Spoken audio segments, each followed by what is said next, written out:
సంక్రాంతికి సొంతూళ్లకు వెళ్లే వారికి తెలంగాణ ప్రభుత్వం తీపి కబురు చెప్పనుంది. హైవేలపై వాహనదారుల టోల్ ఛార్జీలను భరించే దిశగా ప్రణాళికలు రచిస్తోంది.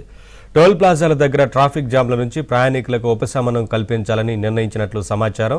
ప్రభుత్వ నిర్ణయానికి కేంద్రం అనుమతిస్తే ఆదిలాబాద్, కరీంనగర్, మహబూబ్ నగర్, వరంగల్, విజయవాడ వైపు వెళ్లే ప్రయాణికులకు భారీగా ఊరట కలగనుంది.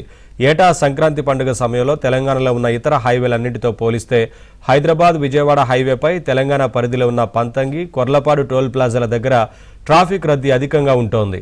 ఈ నేపథ్యంలోనే పండగ వేళ హైవేలపై ట్రాఫిక్ జామ్లకు స్వస్తి పలికి ప్రయాణికులు వేగంగా గమ్యం చేరేందుకు ప్రభుత్వం ఈ యోచన చేస్తున్నట్లు సమాచారం. అందులో భాగంగా టోల్ ప్లాజాల దగ్గర గేట్లను నిర్ణీత సమయం పాటు తెరిచే ఉంచేలా ఏర్పాటు చేస్తారు. దాంతో వాహనాలు అక్కడ ఆగి ఫాస్టాగ్ స్కాన్ చేయాల్సిన అవసరం ఉండదు.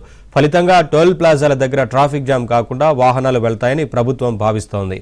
సంక్రాంతి పండుగ సమయంలో జాతీయ రహదారులపై ఎన్ని వాహనాలు వెళ్తున్నాయి, ప్రధానంగా పంతంగి, కొర్లపాడు టోల్ ప్లాజాల దగ్గర ఏ తేదీల్లో ఎన్ని వాహనాలు వెళ్లాయనే దానికి సంబంధించి 2023-24 గణాంకాలను R&B శాఖ సేకరించింది.